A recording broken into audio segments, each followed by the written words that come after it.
2014 में प्रधानमंत्री नरेंद्र मोदी जी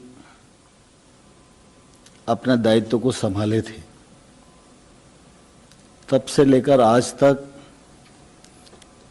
लगातार उनकी कोशिश है कि मंत्रिपरिषद के निर्णय के केंद्र में गांव, गरीब और किसान रहे।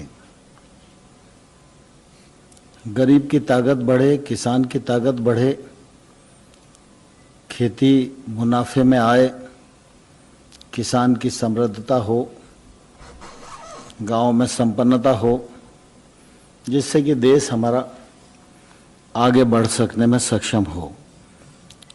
इसलिए गत 6 वर्षों में गांव के सर्वांगीण विकास और किसान की समृद्धि की दृष्टि से अनेक निर्णय हुए हैं, जो समय समय पर आप सबके सामने निर्णयों के रूप में आते रहे, जिनका क्रियान्वयन ठीक प्रकार से हो रहा है।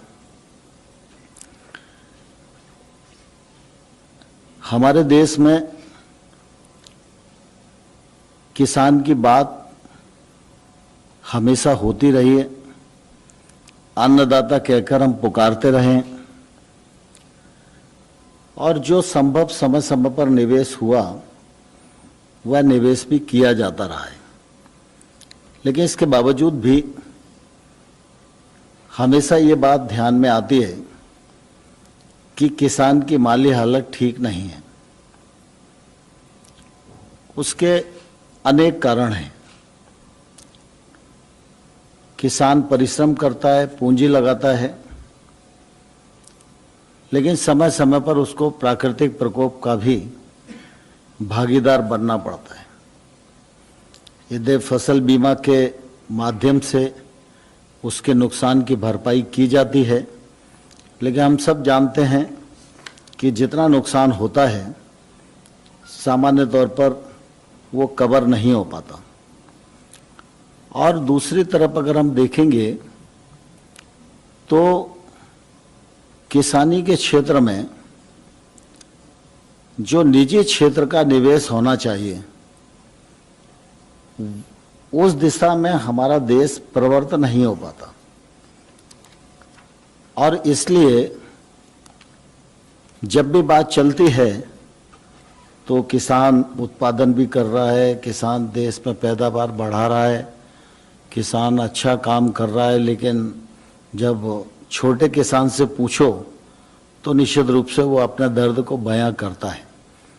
हमारे देश का जो कुल किसानी का क्षेत्रफल है और किसानों की संख्या अनुमानित 14 करोड़ के आसपास है, इसमें 85% किसान छोटा और मझोला है।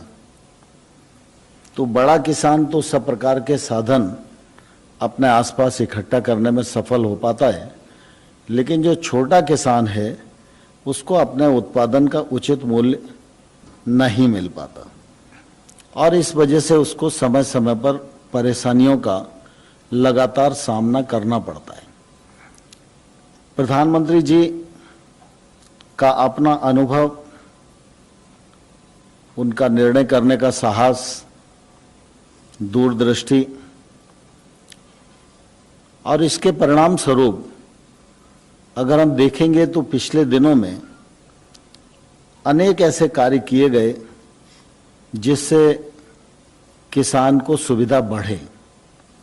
17-18 में अगर हम देखेंगे तो कृषि विभाग का बजट 41,850 करोड़ रुपए का होता था। आज यह बजट बढ़कर 1,35,000 करोड़ का है।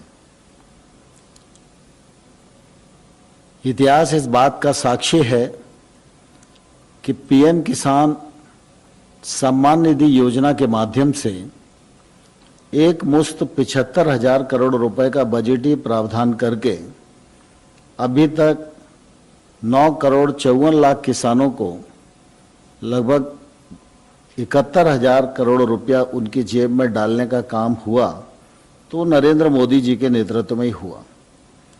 ये इतना बड़ा सरकार का निवेश एक मुश्त आज तक कृषि के इतिहास में कभी नहीं हुआ। प्रधानमंत्री फसल बीमा योजना को परिमार्जित किया गया। गत 2 वर्षों में 13,000 करोड़ किसानों का प्रीमियम जमा हुआ, लेकिन उनके नुकसान की जो भरपाई है वो 64,000 करोड़ रुपया बीमा कंपनियों के माध्यम से की गई। जैविक खेती को बढ़ावा देने का सवाल हो या खेती को टेक्नोलॉजी से जोड़ने का सवाल हो, सूक्ष्म सिंचाई का सवाल हो, इन सब के लिए लगातार योजनाएं बनाई गई, उसमें फंडिंग बढ़ाई गई। टेक्नोलॉजी की जो मदद दी जानी चाहिए उसको देने का प्रयास किया जा रहा है और इन सब का लक्ष्य है कि 2022 तक किसान की आमदनी दोगुनी होना चाहिए, किसान को सामाजिक सुरक्षा मिले। इसके लिए किसान मानधन योजना लागू की गई। अभी केसीसी योजना के अंतर्गत किसान क्रेडिट कार्ड लगभग 6.5 करोड़ लोगों पर हैं। 2.5-3 करोड़ की संख्या अभी ऐसी है जिनको किसान क्रेडिट कार्ड दिया जाना है। उसके लिए अभियान चलाकर जल्दी ही इस लक्ष्य को भी पूरा किया जाएगा और यह लक्ष्य पूरा होगा तो लगभग 2 लाख करोड़ रुपया किसानों के हाथ में पहुंचेगा। अभी केसीसी के माध्यम से 4 लाख करोड़ रुपया ऋण किसानों के पास है। पिछले दिनों आपको ध्यान होगा कि हम लोग अभी पिछले दिन जब प्रेस कॉन्फ्रेंस की थी तो 31 मार्च की जगह ब्याज सब्सिडी की डेट को 31 अगस्त किया गया। इसका भी फायदा किसानों को मिलने वाला है। एफपीओ बने, कंपनी एक्ट में बने, कोऑपरेटिव एक्ट में बने, लेकिन समूह खेती शुरू हो जिससे किसान की क्रय करने की भी क्षमता बढ़े, उत्पादन करने की क्षमता भी बढ़े, लागत भी उसकी कम आए और वो अपने खेत में उत्पादकता बढ़ाने में भी सफल हो सके और सामूहिक रूप से वो अपने उत्पाद का विपणन कर सके। इसके लिए 10,000 नए एफपीओ बनाने का कार्यक्रम प्रारंभ किया है। इस पर लगभग 6,866 करोड़ रुपए का खर्च आएगा। यह भी एक तौर से सरकार की तरफ से खेती के क्षेत्र में एक बड़ा निवेश है। गत वर्ष फर्टिलाइजर सब्सिडी के रूप में 80,000 करोड़ रुपए का निवेश किया गया है। अभी पिछले दिनों जब पैकेज की घोषणा हुई तो कृषि अवसंरचना के लिए 1 लाख करोड़ रुपए का प्रावधान किया गया। कृषि से जो संबंधित काम हैं, चाहे वो पशुपालन हो, मछली पालन हो, हर्बल खेती हो, मधुमक्खी पालन हो, इन सब के लिए भी प्रावधान किया गया और इसका निश्चित रूप से आने वाले कल में खेती के क्षेत्र को फायदा होने वाला है।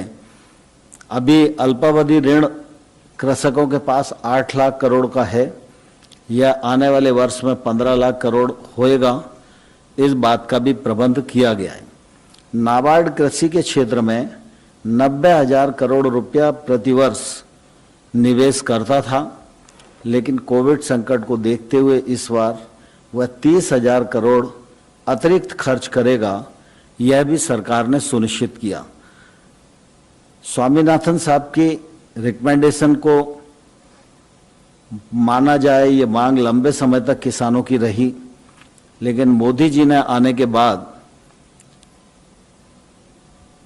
एमएसपी पर जो लागत पर एमएसपी 50% मुनाफा देकर की जाए, इसको साल में 2 बार घोषित करते हैं। उस दिन खरीफ की एमएसपी घोषित की गई थी और एमएसपी पर भी रिकॉर्ड खरीद आज देश में हुई है और आने वाले कल में भी एमएसपी पर यह खरीद जारी रहेगी।